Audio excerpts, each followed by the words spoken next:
Hello student, this is Shakib Muaz and today I teach you arithmetic progression of class 10। तो class 10 का मैं arithmetic progression जिसे हम लोग एपी भी कहते हैं, हिंदी में समानांतर श्रेणी कहते हैं, ये आज मैं स्टार्ट करने वाला हूँ। अर्थमेटिक प्रोग्रेशन होता क्या है तो देखें, क्वेश्चन का एक डेफिनेशन है, sequence in which each term differ from its preceding term by a constant is called AP. कहता है कि जब कोई एक सीरीज, एक सीक्वेंस, जब एक टर्म उसके प्रीसीडिंग टर्म से डिफरेंट हो और सभी टर्म्स अपने प्रीसीडिंग टर्म से इक्वल डिफरेंस हो तो ऐसे सीरीज को हम लोग एपी कहते हैं। जैसे एग्जांपल के तौर पर देख लो 2, 4, 6, 8, 10। यहाँ हम देख रहे हैं कि यहाँ जो सीरीज़ एक बन रहा है तो सीरीज़ में यहाँ 2 और 4 ये दोनों के बीच में हम डिफरेंस देख रहे हैं 2 है। 4 और 6, ये 6 के प्रीसीडिंग क्लास जो 4 है ये दोनों का हम डिफरेंस देख रहे हैं तो 2 आ रहा है। 6 और 8 ये दोनों का डिफरेंस देख रहे हैं तो 2 आ रहा है। 8 और 10 दोनों का डिफरेंस देख रहे हैं 2 आ रहा है। इसी तरह से आगे बढ़ता जाए तो ये क्या हो गया, एक एपी सीरीज हो गया। अब देखता है क्वेश्चन क्या कहता है कि this content is called a common difference, और यह जब कंटेंट सभी में इक्वल आ रहा है, कैसे 2 2 2 2 ही आ रहा है, यही इसे कॉमन डिफरेंस हम लोग कहते हैं। तो यहाँ आप देखें कुछ और भी देख लें, कैसे 3, 6, 9, 12, 15 है ना। यहाँ हम देख रहे हैं 3 3 का डिफरेंस है, ठीक है। तो यहाँ पर ये एक एपी के फॉर्म में है क्योंकि ये सभी का कॉमन डिफरेंस जो है, मतलब सभी के जो प्रीसीडिंग क्लास से हम घटाते हैं तो जो वैल्यू आता है ये वैल्यू ही हमें कांस्टेंट यानी कॉमन डिफरेंस कहलाता है। और ये अगर कॉमन डिफरेंस सभी का इक्वल है पूरे सीरीज़ में तो हम कहेंगे कि ये एपी के सीरीज़ में है। अगर ये कॉमन डिफरेंस इक्वल नहीं है, कैसे 15 के बाद अगर 17 आ जाए, अगर हम देखें 15 और 17 के बीच में डिफरेंस करेंगे तो 2 आएगा, है ना। तो ये एपी के फॉर्म में नहीं होगा। पर अगर ये 18 आ जाए तो यहाँ इसमें भी देख रहे हैं कि 3 है, तो इसी तरह से आगे बढ़ता जाएगा इसे हम लोग एपी कहेंगे। तो यहाँ ध्यान दो, ये जो पहला सीरीज़ का पहला डिजिट है इसे हम लोग फर्स्ट टर्म कहते हैं, इसे ए से डोनेट किया जाता है, ठीक है। उसके बाद क्या है, और ये जो कॉमन डिफरेंस है, ये जो सब में डिफरेंस इक्वल आ रहा है, इसे हम लोग कॉमन डिफरेंस कहते हैं, जिसे डी से डोनेट किया जाता है। ये ए और डी यानी फर्स्ट टर्म और कॉमन डिफरेंस किसी भी एपी में सबसे इंपॉर्टेंट होता है, क्योंकि ये कॉमन डिफरेंस और अगर फर्स्ट टर्म मालूम हुआ आपको तो आप किसी तरह का टर्म भी आप लोग फाइंड कर सकते हो। अब देखें फर्स्ट टर्म ए है, सेकंड टर्म निकालने के लिए हम क्या करना पड़ेगा। देखो फर्स्ट टर्म में अगर ये डी जो कॉमन डिफरेंस था इसको हम ऐड कर दें तो क्या फाइंड हो जाएगा, सेकंड टर्म, यानी सेकंड टर्म जिसे ए टू से हम डोनेट करते हैं, ये निकालने के लिए फर्स्ट टर्म में हम कॉमन डिफरेंस को ऐड कर दिए। उसी तरह से अगर थर्ड टर्म निकालना हो तो क्या करेंगे हम, देखो 6 में अगर ये कॉमन डिफरेंस 3 है, इसको ऐड कर दें तो क्या आएगा, 9 आ जाएगा थर्ड टर्म।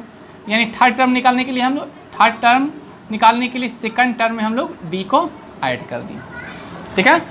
और उसी तरह से अगर फोर्थ टर्म निकालना हो तो 9 में किसी कॉमन डिफरेंस को ऐड करेंगे तो फोर्थ टर्म निकल जाएगा। यानी फोर्थ टर्म निकालने के लिए थर्ड टर्म में डी को ऐड किए। मतलब कभी भी कोई टर्म निकालना है तो उसके प्रीसीडिंग टर्म में कॉमन डिफरेंस को ऐड करते हैं तो वह टर्म फाइंड होता है।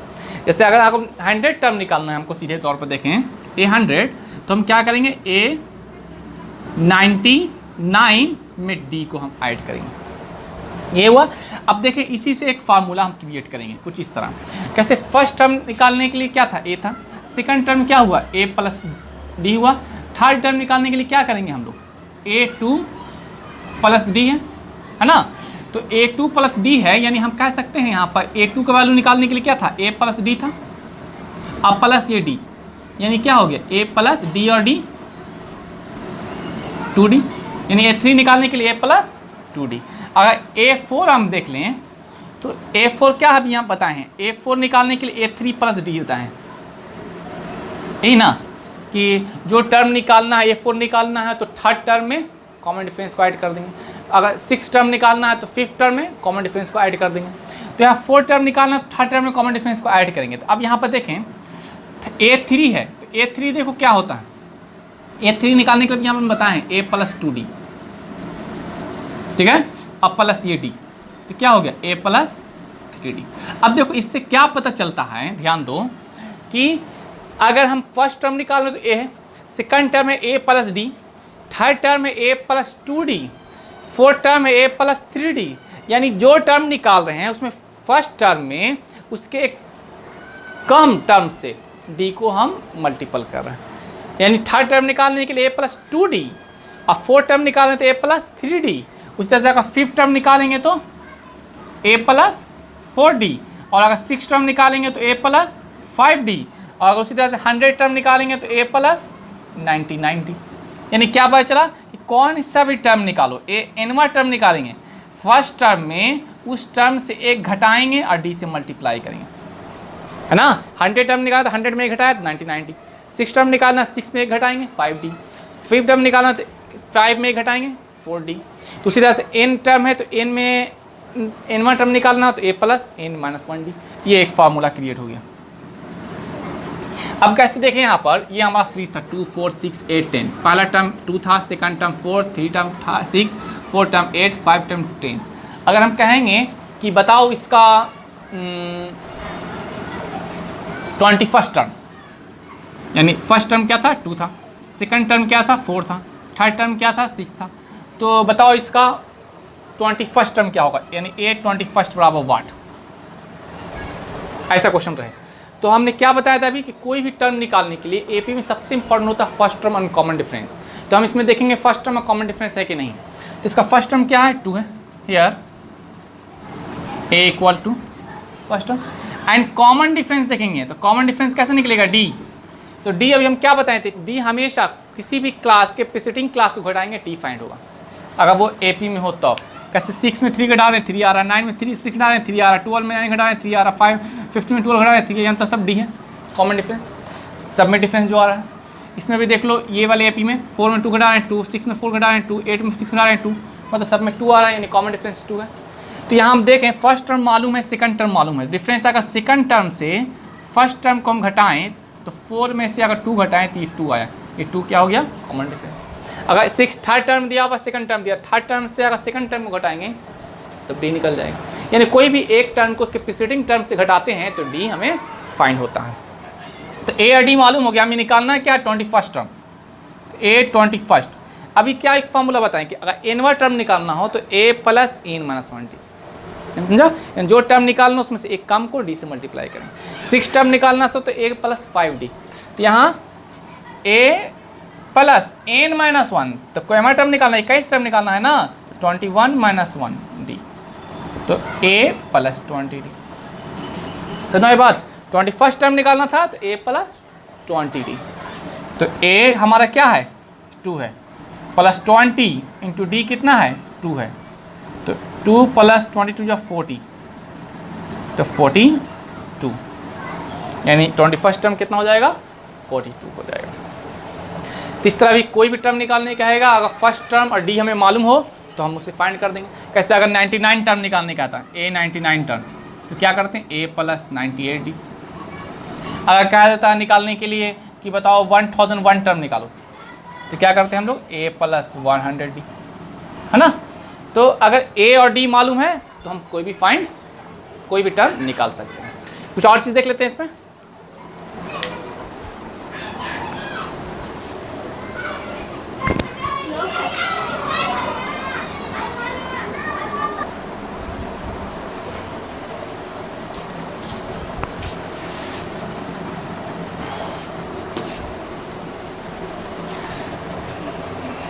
स्टूडेंट यहाँ पर कुछ क्वेश्चंस हैं। कैसे कहता है कि एक एपी दे दिया है 5 9 13 17, which term of AP is 81। एक दे दिया 81 कोई टर्म, पूछ रहा है कि कौन सा टर्म है ये, वह टर्म बताओ, मतलब n बराबर वाट। तो यहाँ पर यहाँ देखते हैं, यहाँ यार a बराबर क्या है 5, d बराबर क्या है फर्स्ट सेकंड टर्म से फर्स्ट टर्म घटाएं तो क्या आया 4, है ना। n दिया हुआ 81, तो n बराबर वाट। तो an का फॉर्मूला होता है a plus n minus 1 into D. तो a क्या हो गया 5 plus n minus 1 into D हो गया 4 इक्वल an है 81, तो n minus 1 into 4 equal 81 plus 5 minus 5, तो n माइनस 1 इक्वल 81 में 5 जाएगा 76, आइए मल्टीप्लाई 4 डिवाइड 4 90, n बराबर 19 माइनस 1 प्लस 1 यानी 20। तो क्या हो गया 81 के वहाँ टर्म है 20 टर्म। इस तरह से n हमने फाइंड कर लिया, सब इसी फार्मूला पुट होकर। इसमें क्वेश्चन क्या कर रहा है, 7 टर्म AP इज -4, 7 टर्म -4 है एंड 13 टर्म -16, तो AP निकालो। तो let first term of an AP equal A and common difference equal D। तो 7 term of an AP equal -4, 7 term कह रहा है यानी A + 6D, 7 टर्म कह रहा है ना, तो A + 6D इक्वल -4 कह रहा है, ठीक है। तो A बराबर क्या हो गया, -4 + 6D दे रहा है तो -6D। चलो इसको इक्वेशन नंबर 1 मानते हैं। सुन भाई बात, 7 टर्म, तो 7 टर्म क्या हो जाएगा, A + 6D, तो A + 6D इक्वल 7 टर्म कितना कह रहा है, -4, तो A बराबर क्या हो गया, +6D दे रहा है तो -6D, इक्वेशन नंबर 1। नाउ अब क्वेश्चन कर रहा है 13 टर्म -16 है, यानी A13 इक्वल -16, A13 क्या हो जाएगा, A + 12D इक्वल -16। तो A वैल्यू क्या है फ्रॉम इक्वेशन नंबर 1, क्या है, -4 -6D, ये +12D इक्वल -16, 12 में 6 जाएगा, 6D इक्वल -16, ये -4 + 2 4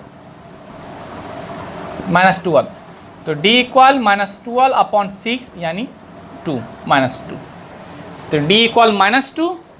तो from equation number 1 A equal क्या हो जाएगा, -4 -6D, -4 -6 इंटू D हो गया -2, तो -4 +6 to 12 यानी 8। तो A बराबर है 8, A2 बराबर हो जाएगा कितना, A + D यानी कितना हो जाएगा, A हो गया 8 अब प्लस D कितना हो जाएगा, -2, यानी 8 - 2 6। A3 कितना हो जाएगा, A + 2D यानी 8 + 2 -2, 8 - 4 यानी 4। यानी इस तरह AP क्या हो गया, 8 आ गया, 6 आ गया, 4 आ गया, यानी देख रहे हैं 2 घट रहा है, 8 6 4 2 हो गया, आगे बढ़ता जाएगा। तो ये क्वेश्चन थे अर्थमेटिक प्रोग्रेशन के। कुछ क्वेश्चन और देख लेते हैं इसी एक्सरसाइज का। स्टूडेंट यहाँ पर क्वेश्चन है, how many 3 digit number are divisible by 7, कितने ऐसे 3 अंकों की संख्या हैं जो 7 से डिविजिबल हो। 3 अंकों की संख्या कौन कौन होगा, 3 अंकों की संख्या हम कह सकते हैं 100 से 999 तक, है ना। तो here 3 digit number which are